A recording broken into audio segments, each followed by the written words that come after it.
ولولا كلمة سبقت من ربك لكان لزاما وأجل مسمى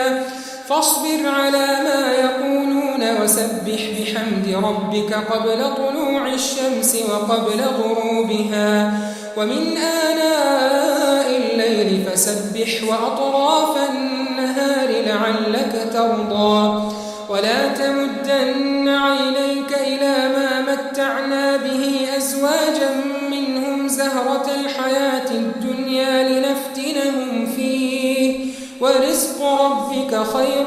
وأبقى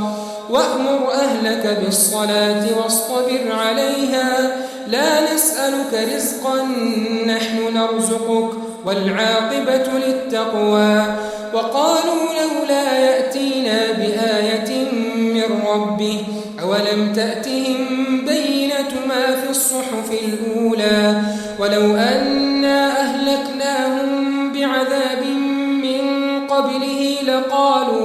لقالوا ربنا لولا أرسلت إلينا رسولا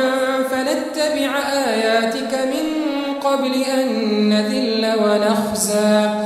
قل كل متربص